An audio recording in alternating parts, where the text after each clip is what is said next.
Avant-papier de la 11e journée du championnat national de football de première division, l'interview du président de la Fédération togolaise de Maracana, les échos du football en Europe, la 13e étape du Tour cycliste international de France, puis un sujet multisport. Pour votre détente, nous restons toujours dans la fièvre de l'athlétisme avec le meeting d'Arriva.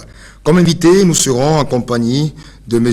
Jean-Luc Elpidio Agbavito, manager de joueurs, qui nous parlera des conditions de recrutement et de la vie des joueurs désireux de monnayer leur talent sous d'autres cieux en dehors de l'Afrique. Mesdames, Mesdemoiselles, Messieurs, amis sportifs, bonjour et merci de nous rejoindre sur la première à l'heure du magazine Sport et Détente. Le championnat national de première division sera à sa 11e journée ce week-end. 8 matchs sont programmés. Mais d'ores et déjà aujourd'hui à Sokodé, Semassi, le nouveau leader, reçoit Maranatha de Firpo. Les 7 autres rencontres se jouent demain. Découvrons le calendrier de cette 11e journée avec Modeste Kouma. Le duel Semassi-Maranatha reste le plus attendu de cette 11e journée. Après leur prise de pouvoir le week-end dernier, les guerriers de Tchaoudjo entendent conserver le poste de leader lors de la réception de Maranatha de Firpo, 4e au classement. Le dauphin dynamique togolais accroché dimanche par le promu, Bekenti de Bassar, n'aura pas visiblement la tâche facile face à l'AS Togoport. Pas déçu. 3e au classement, Fouadan de Dapan, qui effectue le plus long déplacement de la journée à Lomé, aura les faveurs des dieux du Grand Aune pour ne pas se faire piquer par les scorpions noirs de Tokoin à Gaza, logés dans la zone rouge. À Ngotien, les anges auréolés de leur victoire sur l'AS Douane auront à cœur d'empocher leur 2e succès à domicile face à Koroki Metete de Tchamba. À Sokodé, Uniscore, habitué des nuls, attend de pied ferme l'AS Douane qui ne se retrouve pas depuis 3 journées. Asco, 10e au classement, toujours à la recherche de ses luxes d'antan, reçoit TAC qui se plaît dans son rang de dernier de la classe. Gomido de Palimé, dont la situation n'est pas plus reluisante, est dans l'attente du retour de son entraîneur. Appelé convié, les Showboys donnent rendez-vous à l'étoile filante, devenue l'étoile rampante. Enfin, à Lavier, Kotoko intraitable à domicile reçoit Bekenti de Bassar, auteur d'un nul héroïque de 3 buts partout face au dynamique togolais le dimanche dernier. Alors Jean-Luc, rebonjour. Bonjour. Ben, ça fait 2 semaines que vous êtes à Lomé. Alors, le championnat togolais, vous avez quand même une idée? Comment trouvez-vous le niveau actuellement? Je pense que le niveau du championnat togolais est ce qu'il est. C'est un niveau qui est imprévisible. La preuve, on voit très bien les surprises qu'on a dans ce championnat-là. Les équipes, les grosses écuries qui ont des gros moyens ne sont pas forcément en tête, ne sont pas leaders. Donc je pense que c'est un championnat qui est plein de surprises et des joueurs qui ont de la motivation. C'est un championnat intéressant. Vous l'avez dit, c'est un championnat qui ne connaît pas encore de leader. Alors aujourd'hui, c'est Semassi qui tient les rênes. Semassi a détrôné, disons, le dynamique togolais. Après, c'était l'AS Douane. Comment vous voyez ça? Est-ce qu'il y a de l'enjeu dans ce championnat? Et l'enjeu, lorsque vous voyez que l'AS Douane a fait 4 victoires consécutives, 4 défaites consécutives, ça veut dire que c'est un championnat qui est plein de rebondissements. Et je pense que si l'avenue des coachs étrangers dans ce championnat... Si justement, l'AS Douane, il y a un coach étranger, le Burkinabé, Ousmane Ouedraogo. Oui, bon. Gomido, il y a aussi le Camerounais André Omambik. Voilà. Vous pensez quand même que ce championnat, il est un peu rehaussé? À partir du moment où vous avez quand même Bi qui vient ici au Togo, qui quitte son Cameroun pour venir au Togo, Ouedraogo quitte le Burkina pour venir au Togo, c'est quelque part, je pense que ces coachs quand même savent qu'il y a du potentiel, il y a des choses à faire. Sinon, ils ne seraient pas ici. Parce qu'un coach aujourd'hui, qu'est-ce qu'il cherche? Il cherche une ligne dans son CV, une bonne ligne dans son CV. Donc, en tant que coach au Togo, venir ici, ça apporte un plus pour son CV. Et d'autant plus qu'ici, nous avons pas mal de potentiel au niveau des joueurs. Si, quand on prend par exemple Semassi avec un certain Wadja Lantam, qui est quand même en train de faire un bon boulot là-bas à côté de Wadja Lantam, c'est pas un certain Wadja Lantam. Wadja Lantam, c'est quand même Wadja Lantam. Ouais. C'est un ancien d'épervier, c'est un joueur du Togo, c'est un professionnel. Et je trouve agréable le fait de savoir qu'un ancien joueur aujourd'hui soit coach ici, chez lui, et qui fait des prouesses. C'est intéressant. Il était au Petit de Badou, la saison dernière, aujourd'hui prend les rênes de Sémassi de Sokone. Mais écoutez, moi je ne pourrais qu'encourager tous les autres anciens joueurs qui sont aujourd'hui revenus vivre au Togo à faire comme Wadja, faire la formation d'entraîneur et à leur tour transmettre leur savoir qu'ils ont hérité du professionnalisme à l'extérieur à leurs petits frères. C'est passionnant. Alors Jean-Luc, on vient d'écouter le président de la Fédération togolaise de Maracana. Est-ce que le Maracana, ça vous tente quand même? Ça pourrait me tenter éventuellement, parce qu'à une époque, j'ai œuvré quand même pour le football féminin. J'ai eu l'occasion de faire partir des joueuses au PSG, à l'OL, à Vancouver aussi. Des joueuses, hein? Des joueuses, oui. Pas des joueurs? Non, des joueuses. Football féminin. Donc le Maracana, oui, ça peut me tenter. Je pense que c'est l'avenir, le Maracana. Parce que les Togolais se sont vraiment mis dedans à fond. Et comme il dit le président dans le reportage qu'on vient de voir, le nombre de participants a augmenté depuis le mois d'avril d'une façon considérable. Et je les encourage. Maintenant, bon, comme il dit, les sponsors, il attend le retour des sponsors pour pouvoir vraiment prendre un élan supplémentaire. Et défendre le titre, puisque le Togo est champion en titre actuellement. Mais justement, donc, il faudrait que les sponsors de la place puissent quand même donner un coup de pouce à cette fédération, parce qu'on en a besoin. De toute façon, tous les sports aujourd'hui qui peuvent nous permettre à nous, Togolais, d'être mis en évidence, il faut que les sponsors de la place s'attellent à les aider, à les promouvoir. Parce qu'en faisant la promotion de ces sports, c'est la promotion des entreprises locales aussi qui se font systématiquement à travers le monde. Donc je pense que son appel ne sera pas en vain et les sponsors seront au rendez-vous. Est-ce qu'il peut compter sur vous? Si je peux l'aider en quoi que ce soit, il n'y a pas de problème. Hein. Ok. S'il cherche des sponsors, on peut éventuellement lui trouver des sponsors pour le Maracana, on peut trouver ça, c'est possible. C'est possible. J'espère que votre appel sera attendu. Avant d'aborder le sujet du recrutement et de la vie des joueurs désireux de monnaie, donc leur talent sous d'autres cieux, voyons un sujet sur les transferts. C'est la star de l'AS Monaco. Radamel Falcao a eu droit à une présentation quasi princière ce mardi. L'attaquant colombien, recruté le 31 mai dernier, était pour le moins attendu en principauté. Il a été présenté à une centaine de journalistes réunis pour l'occasion à l'hôtel Hermitage, un palace 5 étoiles très prisé sur le Rocher.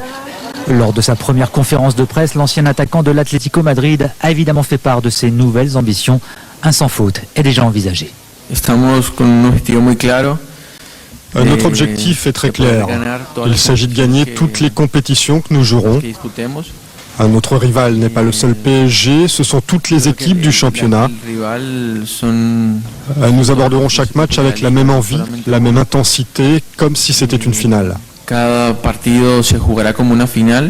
Falcao, rappelons-le, c'est un transfert estimé à 60 millions d'euros. Le Colombien devrait toucher un salaire annuel de 12 millions d'euros net. Les attentes sont évidemment énormes autour de celui que l'on surnomme El Tigre. Le Tigre, c'est le surnom que m'avait donné un coéquipier de River Plate lorsque j'étais plus jeune. Il trouvait que je jouais avec énormément d'envie, de rage. J'avais cette volonté de vaincre, d'être le plus fort, tel un tigre lâché dans la nature. Le félin a quelque peu volé la vedette aux nombreuses recrues présentées ces 2 derniers jours par Monaco. Mais à l'entendre, l'idée de partager l'aventure aux côtés des Français Eric Abidal et Jérémy Toulalan l'enchante déjà. Je suis ravi de leur venue. J'ai eu l'occasion de jouer contre les deux, contre Abidal et Toulalan. Ce sont 2 joueurs magnifiques et d'une grande expérience. Je pense qu'ils vont renforcer le potentiel du groupe, aider les jeunes et apporter un vrai équilibre à l'équipe. La présentation de Radamel Falcao pourrait bien être le dernier acte d'un mercato pour le moins ambitieux côté monégasque. Le Colombien compris, ce sont aujourd'hui 9 joueurs qui ont rejoint le club. Montant total des transactions à ce jour, un peu plus de 144 millions d'euros.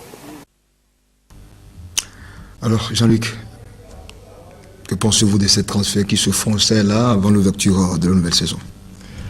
Disons qu'aujourd'hui on constate que dans le football, bon, déjà il y a une crise, il faut que les gens sachent que dans le football il y a une crise aujourd'hui. C'est pas parce qu'on entend des transferts à 60 millions et des salaires de 11 millions. C'est quoi la crise justement? La crise, c'est une crise mondiale. Le monde est en crise. Et il faut savoir que généralement les présidents de clubs de football sont des hommes d'affaires. Si. Donc si les affaires mondialement ne marchent pas, leur passe-temps qui est le football dans lequel, comme les Silvio Berlusconi investissent, ils ne pourront plus investir autant d'argent, d'accord? Donc le football dépend de l'économie mondiale.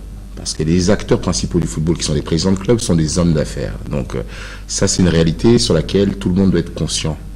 Maintenant, Monaco et le PSG, ça fait partie de cette nouvelle vague des nouveaux hommes d'affaires qui viennent soit du Moyen-Orient, les Qatar, les Émirats Arabes Unis, ou des pays de l'Est, l'ancien bloc soviétique comme la Russie, mais ce sont des hommes d'affaires qui roulent essentiellement sur le pétrodollar ou sur le gaz. Sur le gaz, oui. Voilà. Donc aujourd'hui, ce sont eux qui ont le pouvoir financier dans ce monde, et c'est pour ça qu'ils se permettent des folies d'investir des budgets de 200 millions pour les transferts, 400 millions pour le PSG. Malgré le départ de Leonardo, il y a toujours cette enveloppe qui est sur la table. Mais je veux dire, les transferts aujourd'hui, c'est les nouveaux riches contre les clubs traditionnels. Je m'explique. On va prendre le cas de la France, par exemple. On se rappelle tous que Lyon a été champion de France pendant 7 années consécutives. Le président Aulas était tout puissant, son club avait les meilleurs joueurs, il gagnait tout. Il a fait plusieurs Coupes d'Europe. Aujourd'hui, Lyon a des problèmes financiers. Aujourd'hui, Aulas n'a plus les moyens qu'il avait il y a 7 ans. Donc, il est obligé de faire des transferts bon marché, je dirais, essayer de dégraisser la masse salariale, comme les Gomis leur demandaient de partir. Pour rétablir l'équilibre. Voilà, pour rétablir l'équilibre. Parce qu'il y a la DNCG, l'organisme de gestion de contrôle en France, qui est très, très, très vigoureux là-dessus et qui est très, très, très rigoureux aussi là-dessus. Vigoureux et rigoureux. Donc il y a une gestion à avoir. On voit le cas de Lens. Aujourd'hui, Lens se retrouve rétrogradé. L'investisseur Azeri d'Azerbaïdjan qui n'a pas encore repris le club. Aujourd'hui, les transferts, c'est une question d'argent. S'il y a un repreneur qui a des milliards et qui veut investir dans un club, oui, le club va devenir tout puissant. On l'a vu il y a quelques années. Le premier qui avait ouvert la voie là-dedans, c'était avec Chelsea. Le président de Chelsea, en prenant Chelsea, il a commencé à recruter des 35 millions de transferts. Je me rappelle, à l'époque, les joueurs disaient que nous, on n'est pas des mercenaires, c'est pas comme ça qu'on monte un club de foot. Un club doit avoir une histoire, doit avoir un vécu. Je ne vais pas signer à Chelsea parce que il vient avec ses millions, Roman vient avec ses millions. Mais au final, aujourd'hui, tout le monde rêve d'aller à Chelsea. 10 ans après, tout le monde veut venir à Chelsea. Donc, le PSG, ils ont le même cas aujourd'hui. L'année dernière, ils ont fait un super recrutement. Avec les Qataris. Les Qataris, avec les millions qu'on a mis sur la table. Cette année, malheureusement, beaucoup de coachs ne voulaient pas venir au Paris Saint-Germain. Alors, justement, le départ de Leonardo, est-ce que ça ne va pas porter un préjudice justement au PSG aujourd'hui? Écoutez, moi je me rappelle du PSG, le grand PSG de l'époque de Georges Weah. Il a fallu attendre 20 ans pour que ce même PSG gagne la Coupe de France. Leonardo, avant de signer, de s'engager avec le PSG, a quand même pris un délai de réflexion parce qu'il était à l'Inter, d'accord? Donc il a accepté ce challenge, il a décidé, en connaissant tous les paramètres, de mener à bien sa mission. Et pour moi, je trouve que sa mission était un succès parce que c'est pas évident de prendre le PSG dans l'état où ils l'ont pris, c'est-à-dire avec des dettes, des problèmes, de renflouer les caisses, d'injecter de l'argent comme ça dedans et de faire PSG champion. Et le PSG aurait même pu aller en demi-finale de Coupe d'Europe. Je pense que c'est une expérience qui a joué à ce niveau-là. Mais ils avaient les moyens, ils avaient un super jeu. Barcelone ils avaient vraiment un très bon jeu. Léo s'en va aujourd'hui. Que va devenir le PSG? Écoutez, le PSG aujourd'hui, ils ont déjà eu du mal à recruter un coach. Il y a toute une liste de coachs qui a été proposée. Et finalement, c'est Laurent Blanc qui a été pris. Bon, alors, la question qu'on peut se poser aujourd'hui, le départ de Leonardo, l'arrivée de Laurent Blanc, est-ce que les cadres, comme les Ibrahimovic, vont accepter c'est ça la question. Vont accepter rester au PSG en sachant que c'est Laurent Blanc qui n'a pas la stature internationale qu'avaient les autres coachs qui étaient en poste, qui étaient proposés pour ce poste. Est-ce qu'ils vont accepter de suivre les conseils et le coaching de Laurent Blanc? C'est ça la vraie question. Alors Ibra, j'ai entendu dire que le Real est sur lui et il risque d'aller au Real de Madrid. Thiago Silva risque d'aller à Barcelone. Donc si on commence à désosser l'équipe comme ça, où va-t-on? Et puis il ne faut pas oublier aussi que tous ces joueurs sont venus sous la coupe de Leonardo. C'est ça. C'est ça l'inquiétude. C'est Léo, voilà. C'est Léo qui a su donner le vrai dialogue, les vrais mots à ces joueurs-là pour les convaincre d'accepter de venir au Paris Saint-Germain. Mais au-delà de tout ça, c'est pas le fait d'accepter de venir au Paris Saint-Germain, c'est de venir jouer dans le championnat de France. Parce que le championnat de France, excusez-moi, c'est pas le championnat espagnol, c'est pas l'Angleterre, c'est pas le championnat italien, allemand, c'est pas le championnat allemand. Il faut qu'on se dise les vérités. Donc, que ces grands joueurs acceptent de venir jouer dans le championnat de France, je pense que pour la France elle-même, ça a été très, très, très, très bénéfique. Le départ de Leonardo, je suis désolé de le dire, mais risque de causer la non-venue de certains grands joueurs dans ce club. Ça, c'est sûr. Et bon, on a quand même la balance qui s'équilibre. Il y a d'un autre côté le milliardaire de Monaco, le nouveau président, qui, lui, a réussi à faire venir des joueurs comme Falcao. D'ailleurs, ceci étant dit, Falcao, je me rappelle l'année dernière, je devais le transférer aux Zénith Saint-Pétersbourg. Le montant du transfert était le même, c'était 60 millions d'euros. Et le joueur avait un salaire plus conséquent au Zénith. Mais le joueur n'a pas voulu venir au Zénith Saint-Pétersbourg. Il a longuement hésité. Et donc, on n'a pas pu conclure ce contrat, ce deal. Bon, je suis content pour lui qu'il a accepté Monaco. Bon, Monaco, c'est pas le Zénith, c'est sûr. Monaco, c'est la Riviera française, c'est la Jet Set, c'est Monaco. Hein. Donc, c'est aussi, on ne paie pas d'impôts. Aux Zénith, de toute façon, on n'aurait pas payé d'impôts non plus. C'est comme ça le système russe. Mais je veux dire que c'est à voir. Je sais pas, moi, je suis très, très inquiet quant à la venue de la suite des événements pour le PSG, parce que le départ de Léo, ça a été... Cette annonce m'est parue comme un coup de massue, parce que Léo, je le connais bien. Et je sais que c'est quelqu'un qui est passionné dans ce qu'il fait, qui le fait professionnellement. Il est très professionnel. Et il ne faut pas croire que des fois, bon, on entend des chiffres comme ça, des transferts, mais ça ne se passe pas comme ça. Alors justement, nous aurons l'occasion d'en parler, de revenir là-dessus. Voilà. Finale de la Coupe du Monde d'un moins de 20 ans entre la France et l'Uruguay ce soir. La victoire justement du PSG face au Rapid de Vienne. 2-1, un match préparatoire de la nouvelle saison. Et la belle entame des Françaises à l'Euro féminin de football devant la Russie. 3-1, c'est le contenu des Échos du sport roi en Europe. L'occasion d'entrer déjà dans l'histoire du football français. Les Bleuets de Pierre Mankowski disputent ce soir à Istanbul la finale de la Coupe du Monde des moins de 20 ans contre l'Uruguay. Un match, une soirée au sommet pour la génération Pogba, qui après un début de tournoi mitigé est parvenu à exprimer pleinement son potentiel. On a toujours rêvé d'être en finale de cette Coupe du Monde. C'était notre objectif.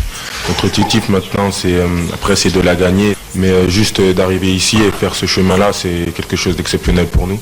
On a énormément confiance en nos joueurs. On a envie de faire plaisir à tous nos supporters français qui sont derrière nous depuis le début. Et ça, c'est quelque chose qu'on ne voudrait pas rater. Ne pas rater l'événement et devenir, après les Bleus de 98 et les moins de 17 ans en 2001, la 3e équipe de France, championne du monde de football. On est à 90 minutes du titre et on va essayer d'aller chercher ce titre. Et puis j'espère que toute la France sera derrière nous et qu'on gagnera cette Coupe du Monde. Si la France et l'Uruguay s'affrontent en finale, le match pour la 3e place opposera lui les deux demi-finalistes malheureux, le Ghana défait par les Bleus et l'Irak battu par les Sud-Américains. Une première victoire et des progrès pour le PSG de Laurent Blanc. 3 jours après la défaite contre Graz, les Parisiens l'ont emporté sur la pelouse du Rapid de Vienne. Premier but autrichien de Christopher Trimmel. En deuxième période, Paris, toujours privé de ses internationaux, revient. Centre de Vanderville pour Javier Pastore, un partout. Puis 2-1 dans les derniers instants. Kevin Gamero offre la victoire au PSG. Prochain rendez-vous mardi contre les Suédois d'Hammarby. Alors Jean-Luc, par rapport à ce que nous venons de voir, est-ce que vous pensez que la relève est assurée au niveau des Bleus par rapport à ces jeunes joueurs des moins de 20 ans? Disons que pour moi, la relève, elle a toujours été assurée. Hein. La relève en France, elle a toujours été assurée. Il y a des joueurs de qualité en France, il y en aura toujours. Hein. Maintenant, faut-il encore que le sélectionneur en place ne fasse pas de polémique sur... il y a trop de... Didier Deschamps, trop de noirs. Non, trop de joueurs de couleur dans l'équipe de France, que la polémique qu'on a eue, hein, donc avec le précédent sélectionneur. Donc il y a toujours eu, c'est même d'ailleurs cette équipe, elle est très très colorée. Hein, c'est pas une équipe à l'espagnol, hein, comme on dit. Hein, il y a beaucoup de joueurs d'origine africaine dedans. Donc pour moi, cette génération, je pense que cette génération, c'est la vraie génération d'équipe de France. Cette génération-là, c'est des joueurs qui très tôt, très jeunes, surtout dans les grands clubs, sont titulaires, font des coupes d'Europe. Donc c'est des joueurs qui aujourd'hui sont un peu comme la génération des De Sailly, qui avaient connu les Milan très tôt, très jeunes, les coupes d'Europe.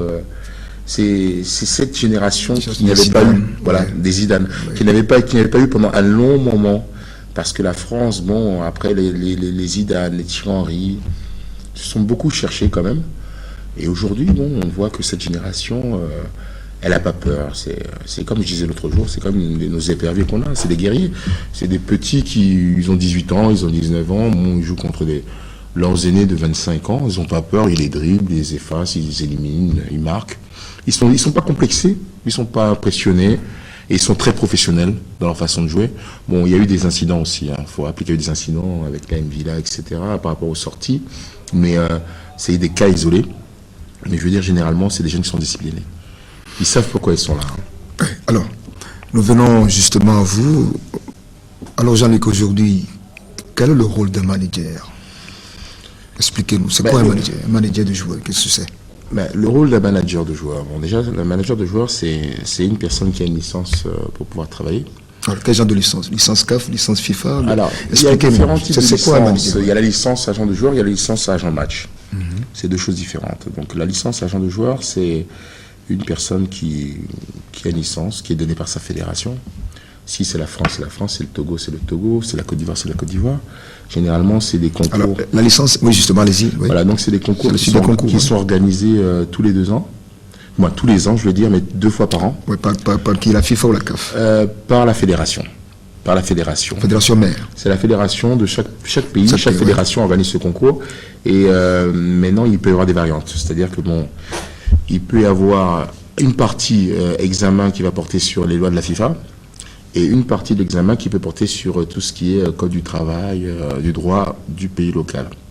Ça dépend des fédérations. Hein. Ou bien ça ne peut porter que sur les statuts et les règlements de la FIFA. Hein. Donc c'est des examens qui sont ouverts à tout le monde. Hein. D'accord. Donc c'est des examens, il faut s'inscrire, il faut vraiment connaître toutes ces réglementations-là, parce qu'on ne peut pas aujourd'hui travailler dans ce sport sans connaître les règles. Il y a des règles à respecter, et c'est ces règles qui régissent le football au niveau de l'international. Donc ça, c'est ce qu'on appelle un agent de joueur agréé FIFA. Hein. Et puis maintenant, selon la fédération FTF, FFF, FCF, ça dépend de chaque fédération. D'accord. Donc maintenant, ça, c'est l'agent de joueur. Ensuite, nous avons ce qu'on appelle l'agent match. L'agent match, c'est un agent de joueur qui est ensuite agent match.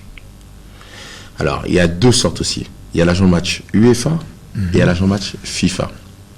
Lorsqu'on est en Europe, on a une licence d'agent de joueur en Europe, on devient systématiquement agent match UEFA. Voilà. Donc, c'est au niveau de l'UEFA qu'il faut faire les examens pour pouvoir avoir la licence.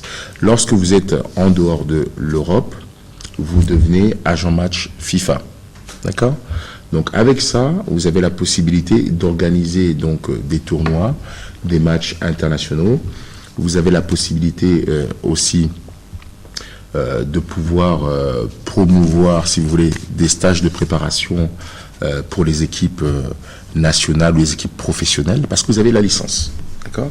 Donc c'est les 2 licences qu'il faut avoir pour pouvoir travailler dans le football. Alors, nous allons nous intéresser à un sujet pertinent. Disons l'aventure de ces jeunes joueurs qui quittent l'Europe, qui veulent monnaie le terrain ailleurs et qui s'adressent justement à vous. Alors, dès qu'ils sont arrivés là-bas, ce n'est plus ça. On rentre dans les parents ont dépensé des sommes colossales et l'enfant ne se retrouve pas. Alors, cette situation, expliquez-nous comment ça se passe. Et disons qu'il y a plusieurs... Voilà, je vous explique. Moi, actuellement, je suis au Togo depuis 2 semaines, donc je fais le tour un peu des stades.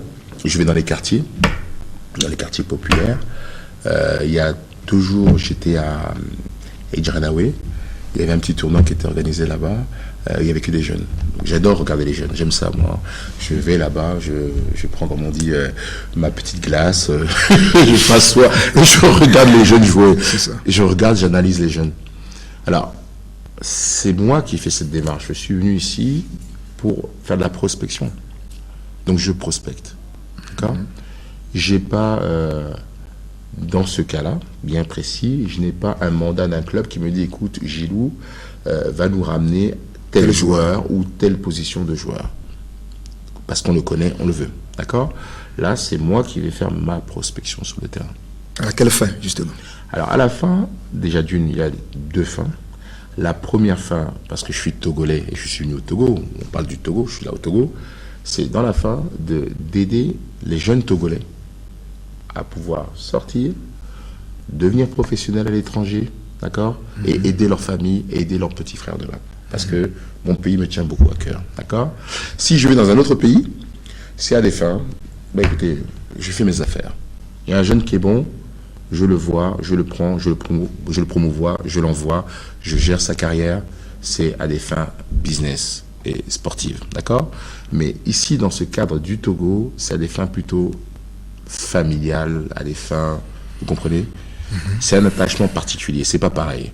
Je fais ça... Pour permettre aux jeunes d'évoluer. Voilà, je fais ça vraiment parce que, bon, je pense qu'aujourd'hui, j'ai aidé beaucoup de joueurs de toutes les nationalités confondues. J'ai aidé quelques Togolais aussi, mais j'ai plus aidé les joueurs ailleurs qu'ici dans mon propre pays. Et je pense qu'aujourd'hui, je me sens comme un devoir. Oui, Jean-Luc, oui. Jusqu'à présent, tu ne m'as pas encore convaincu.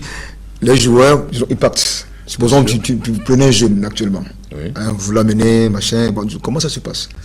C'est très simple. Il y a de ces agents de joueurs. Alors, les parents font des dépenses énormes, colossales. L'enfant part. Mais il faut arriver peut-être en Europe. Disons que le test ne marche pas. Bien, le test peut marcher, mais l'enfant ne se retrouve pas. Bah déjà, pour commencer, c'est pas parce qu'on part à l'étranger, il faut savoir qu'on fait un essai qu'obligatoirement on va signer. Ça, c'est la première des choses. Dire aux gens aujourd'hui que tu t'emmènes en Europe, c'est pour que tu signes alors que le club ne t'a jamais vu, c'est raconter des histoires. D'accord ? Deuxième chose, donc comme je disais dans le cadre de ma promotion, de ma détection de jeunes ici, si je prends un joueur, on le ramène en Europe. Les parents n'ont pas besoin de payer des millions. On ne demande pas aux parents de payer des millions. Justement. La seule chose qu'on peut demander aux parents de payer à la rigueur, c'est des fois le billet d'avion. Ça dépend. Si c'est pour faire un test, ça peut être le billet d'avion, d'accord ? Ou bien on peut payer le billet d'avion, ça dépend du cas, d'accord ? Mais si c'est pour faire un stage, parce qu'il y a des stages qui sont organisés aussi par des clubs, et c'est des stages payants. À ce moment-là... Alors justement, qui paye, justement. Ah ben à ce moment-là, s'il y a des stages payants, et si un parent dit, écoute, moi mon fils, il joue au football, je voudrais qu'il fasse un stage de perfectionnement, que ce soit à l'étranger, dans tel ou tel club, le stage coûte tant, bah écoutez, à ce moment-là, si les parents veulent que l'enfant aille faire le stage de perfectionnement, c'est aux parents de payer. Mais dans le cadre de la détection de joueurs, du travail qu'on fait, les parents n'ont pas à payer pour envoyer leur enfant à l'étranger, je suis désolé. Ils peuvent payer le billet d'avion, c'est sûr, ou payer la moitié, on peut s'arranger, ça dépend des cas, ça dépend des familles. Il y a des familles qui vous diront, écoute, moi, le billet d'avion, je le paye. Écoutez, vous payez le billet d'avion, payez le billet d'avion, il n'y a pas de problème. Il y a des familles qui vous diront, écoutez, j'ai pas les moyens, je dirais, bah, écoutez, je vous payer le billet d'avion. Je vais payer le billet d'avion pour votre fils, d'accord ? Et à ce moment-là, on fait le visa de l'enfant. Dès lors qu'on fait le visa de l'enfant... Alors, qui s'occupe du visa ? Alors, le visa, généralement, on a une lettre d'invitation qui vient du club. Donc, on a vu un jeune, par exemple, à El Jaraoué, qui est très bon, d'accord, qui a 17 ans, ok ? Parce qu'il faut savoir que la nouvelle réglementation de la FIFA aussi, avant, on pouvait faire partir des jeunes en dessous de 18 ans à l'étranger. Et depuis quelques années, la réglementation FIFA a changé. Il faut que le joueur ait 18 ans, ou soit dans la liste de 18 ans, pour pouvoir maintenant partir à l'étranger, signer un contrat. Ou à moins qu'on arrive à justifier que ce garçon, là où il va, il a de la famille sur place, à moins de 50 km du lieu où se trouve le centre de formation. Donc il y a des règles. Il faut connaître toutes ces règles-là. On ne peut pas faire partir les joueurs comme ça, en tout cas dans les pays développés. Si on envoie les joueurs en Libye, c'est sûr qu'ils ne vont pas appliquer ces règles-là. Si on les envoie en Algérie, ils n'iront pas faire ces choses-là. Mais si vous envoyez des joueurs dans des clubs structurés, professionnels, européens, il y a des règles et ils appliqueront les règles de la FIFA. C'est clair et net. D'accord ? Donc le joueur, on fait son visa, la lettre d'invitation arrive, on fait le visa du joueur, on prend son billet d'avion ou les parents prennent le billet d'avion du joueur, ça dépend selon le cas. Le joueur, maintenant, si vous êtes un agent togolais, vous vivez au Togo, vous avez un collaborateur, soit en Angleterre, en France, à l'extérieur, disons. À l'extérieur. Ouais. Vous êtes en contact permanent avec votre collaborateur. Le collaborateur, c'est quand même votre partenaire d'affaires. D'accord? Donc, en tant que partenaire d'affaires, il va prendre le relais. Le joueur va prendre l'avion, va monter. Le partenaire d'affaires, le collaborateur, l'agent FIFA de l'autre côté va récupérer le joueur. Il va conduire le joueur au club. Si vous n'avez pas de partenaire dans le pays d'accueil, à ce moment-là, selon la façon dont vous travaillez avec le club, selon le degré de professionnalisme que vous avez avec ce club-là, le club peut envoyer une personne récupérer l'enfant à l'aéroport ou au train, ça dépend d'où on se situe. Et l'enfant va commencer son stage. Alors, le stage, je tiens à rassurer le peuple togolais, le stage, les parents n'ont pas payé l'hôtel. À moins qu'on l'envoie dans des pays pas clairs, généralement, l'hôtel, c'est le club qui le paye. Il y a des cas aussi, mais des cas très rares, où le club va vous dire, écoutez, vous me parlez d'un joueur, vous me dites qu'il est bon, il n'y a pas de support vidéo, il n'y a pas de support internet médiatique, donc par conséquent, vous prenez tous les risques à votre charge. C'est ça. Et à ce moment-là, c'est vrai qu'on doit tout payer. On doit payer l'hôtel, le billet d'avion, faire le visa, le joueur part à l'étranger, il fait son essai. Et qui le fait? Ce sont les parents ou bien le manager? C'est le parent ou le manager, ça dépend. Okay. C'est toujours le cas qui est... Mais moi, ce que je dis dans ce genre de cas, comme ce que vous venez de dire, c'est que il faut que les choses soient claires dès le départ. Ouais. On se doit, en tant qu'agent FIFA, parce qu'on signe quand même le code de déontologie des agents FIFA, on se doit de respecter la procédure et les procédures. C'est-à-dire qu'il faut informer clairement les parents du jeune joueur qui est mineur post-majeur, c'est-à-dire majeur, les informer de l'éventualité qu'il peut y avoir et leur dire surtout la façon dont les choses vont se dérouler. Qui doit payer quoi et pourquoi. Il faut que les choses soient bien claires. Il ne faut pas que là-dessus, il y ait de l'ambiguïté, qu'ensuite on dise, oui, tel agent m'a demandé de dépenser 10 millions. Non, c'est pas ça. Il faut que les choses soient bien déterminées et bien claires. Et comme ça, à l'arrivée, ça évite bien des tracasseries et ça évite surtout ce que vous avez dit, le phénomène des agents véreux qui prennent de l'argent à la famille, ils dispersent dans la nature, qui envoient l'enfant quand même à l'étranger. L'enfant fait son essai et des fois ils ne font même pas les essais parce que moi j'ai vu des cas comme ça. Ils ne font même pas les essais et ils se retrouvent où? À Paris. Oui. Porte de la Chapelle, avec tous les Camerounais là-bas, sans papier, sans famille, c'est compliqué. Et ils abandonnent carrément le football. Ils abandonnent carrément le football, ils rentrent dans des histoires compliquées. Donc ça, il ne faut pas que ça arrive. C'est des choses qu'il faut éviter absolument. Il faut être très très vigilant. Lorsque les parents font affaire avec des personnes qui se disent managers, il faut leur demander d'une, est-ce que vous êtes accrédité? Si oui, de quelle fédération? Contacter la fédération pour savoir si la personne en effet vraiment a une licence d'accréditation pour pouvoir faire ce travail-là. Et ensuite, demander clairement à avoir les documents du club qui invite l'enfant. Et quelles sont les conditions? Parce qu'il ne faut pas que les gens tombent dans des problématiques. Leurs enfants se retrouvent à l'étranger, ils ne savent même pas ce qu'ils deviennent. C'est pas gérable. C'est pas gérable du tout. Donc, je tiens à préciser ça aujourd'hui parce que on entend trop souvent les histoires de ce qu'on appelle les marchands de sable ou de rêve, les managers qui marchands d'illusions, qui profitent de la détresse, voilà, qui profitent de la détresse des parents qui vont vendre des terrains ou vont s'endetter à la banque pour envoyer leurs enfants en espérant que cet enfant demain devienne Adebayor ou Drogba ou je sais pas quoi, alors qu'en fin de compte l'enfant ne va rien devenir du tout et va être dans des problèmes pas possibles. Donc il faut bien préciser aux parents que lorsque vous faites affaire avec des managers, assurez-vous, garantissez que ces agents soient accrédités. Je sais qu'ici au Togo, il y a l'association des agents de joueurs, ils savent exactement qui sont agents, donc vous pouvez vous référer à eux, ils pourront vous dire qui est agent, qui n'est pas agent, etc. C'est comme ça qu'on ne tombe pas dans le panneau, hein, c'est important. Alors Jean-Luc, quel type de relations vous entretenez avec vos fédérations mères? Par exemple, vous êtes un Togolais, relation avec la Fédération Togolaise de football, par exemple. Écoutez, moi, j'entretiens des bonnes relations avec toutes les fédérations. Hein. J'ai bossé avec la Fédération Togolaise de football il y a à peu près 5-6 ans. On a bossé. Bon, j'avais recruté beaucoup de joueurs pour le Togo. Alors, est-ce qu'on peut avoir une idée? c'est des jeunes qui à la base, bon, ne comptaient même pas trop, leurs parents ne voulaient même pas trop qu'ils viennent jouer pour le Togo, je me rappelle très bien. Parce qu'ils étaient un peu inquiets, comme ils sont nés en France, ils n'avaient pas l'habitude du Togo, est-ce que nos enfants s'adapteront, etc. J'ai dit, écoutez, moi-même je suis né en France, hein, bon, mais on est tous des Togolais, donc écoutez, il faut qu'ils viennent jouer pour le Togo. C'est comme ça que bon, les frères Haïté, Floyd et Jonathan, Gakpé, les Romao, tout ce monde-là. Donc aujourd'hui, je suis fier de leur réussite, je suis fier de voir ce qu'ils deviennent, ça me fait plaisir, parce que c'est mes petits frères, tout ce monde-là.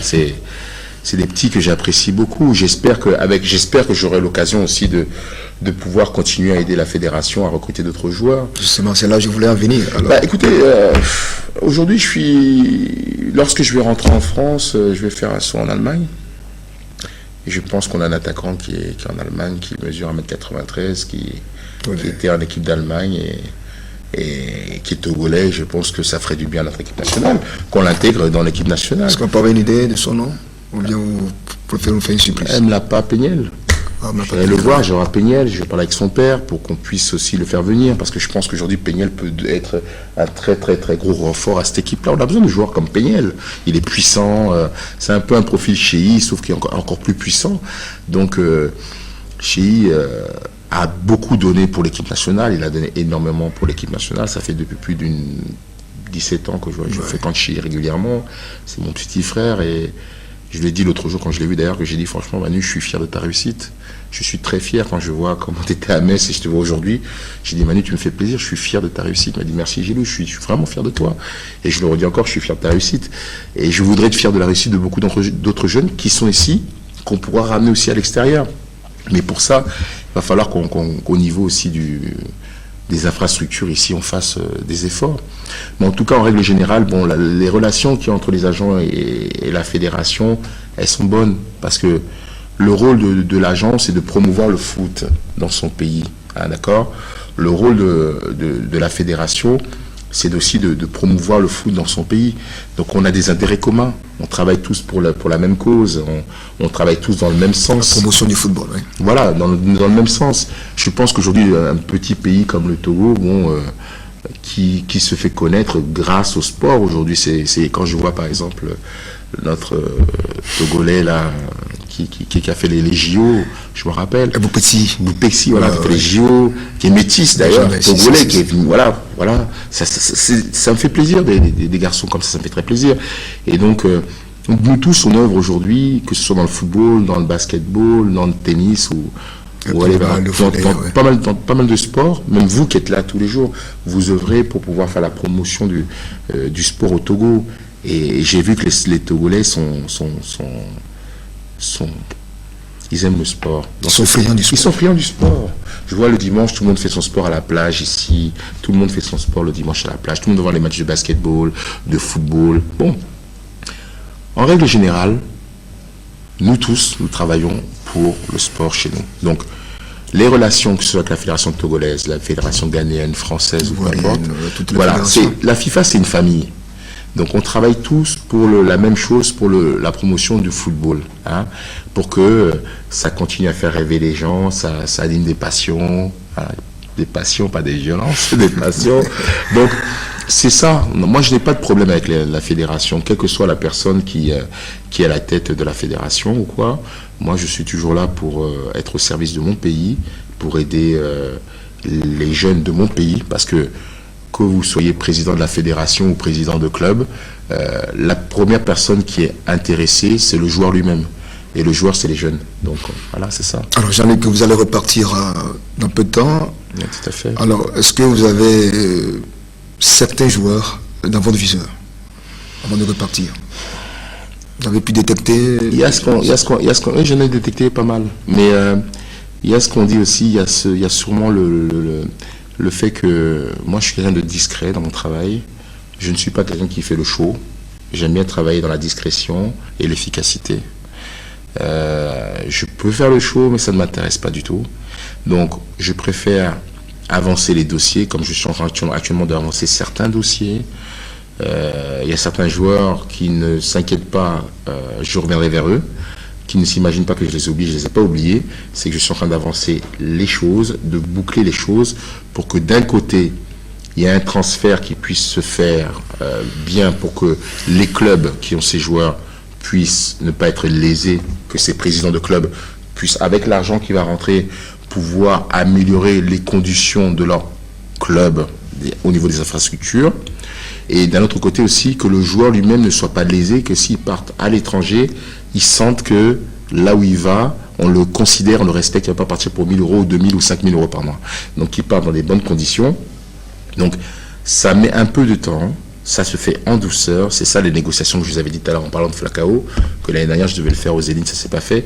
Les négociations, des fois, ça peut prendre 1 jour, 1 heure, 1 mois. Mais l'essentiel, c'est que dès lors que le dossier sera validé, c'est celle que les négociations aboutissent. Voilà, à ce moment-là, vous serez les premiers à être informés. Je vous donnerai maintenant la liste des joueurs qui, voilà, tel joueur, pourtant, va dans tel club, etc., etc. Et puis, je montrerai comme ça les copies des contrats. Mais actuellement, je suis sur des dossiers ici. J'ai vu des jeunes aussi intéressants. Et ce que je regrette, par contre, ici, ce que je trouve un peu regrettable, c'est qu'aujourd'hui, nous n'avons plus vraiment nous n'avons pas, d'ailleurs, de vrais centres de formation, quoi. Parce que il y a plein de jeunes dans les quartiers qui jouent au football. Et là, je pense que lorsque je vais rentrer en Europe, et je vais voir avec des partenaires la possibilité éventuelle de signer des partenariats. Voilà, signer des partenariats avec des clubs, parce que gazon. Hein, donc, s'ils ne peuvent pas financer des clubs, leur mettre le gazon, en contrepartie, leur envoyer des équipements, et que ce club-là devient, par exemple, partenaire officiel du FC Nantes ou du FC Rennes, ou il y a de Tours FC, et ces clubs-là ont une option réelle sur leurs joueurs, et que les coachs, le staff technique de ces clubs ici puissent aller dans ces clubs-là faire des stages de perfectionnement, de formation pour voir les dernières techniques, les dernières méthodologies de travail pour ensuite venir au Togo et les inculquer aux jeunes qui sont dans leur club. C'est ça que je vais essayer de faire maintenant, de mettre en place, parce que bon, ça me coûte rien à moi, hein, j'ai les relations pour le faire et je pense que ça peut nous permettre d'avoir demain une équipe nationale encore plus forte que ce qu'elle est aujourd'hui, avec des joueurs même qui viennent du cru. Hein, c'est ça. Vivement que ça se fasse. Alors, Jean-Luc, nous tirons pratiquement vers la fin de cet entretien. Votre conclusion en un ou deux mots. En conclusion, c'est que les choses bougent ici. Les choses bougent pas mal. Votre championnat est animé. Il est intéressant parce qu'on sait très bien que c'est pas comme à Paris. Le PSG, premier du début à la fin, à part 1 ou 2 journées de chute, c'est animé. Je sais aussi que les Togolais adorent le sport et que le Togolais pratique son sport sans aucune quiétude ou sans aucune prise de tête. Et je pense que les années à venir, en tout cas en ce qui concerne le football togolais, devront être très belles. Je crois que l'exploit qu'on avait fait en Coupe du Monde en 2006, je pense, selon moi, avec ce que j'ai vu au niveau des jeunes qui est ici et ce que nous avons dans l'équipe nationale aujourd'hui, je pense qu'on sera au rendez-vous des Qatar. Voilà. Alors, merci Jean-Luc d'être passé nous voir. Lentement, mais sûrement, nous acheminons donc vers la fin de cette édition pour vous mettre dans l'ambiance des championnats du monde d'athlétisme de Moscou prévus du 10 au 18 août prochain. Nous vous proposons pour vos détentes les temps forts du meeting d'Areva. Merci à toute l'équipe technique conduite par le réalisateur El Hadj Mohamed Tchatibara, sans oublier le chef d'édition Lamine Konaté. Excellent week-end sportif à toutes et à tous et bon carême à toutes les musulmanes et tous les musulmans du Togo. Au revoir.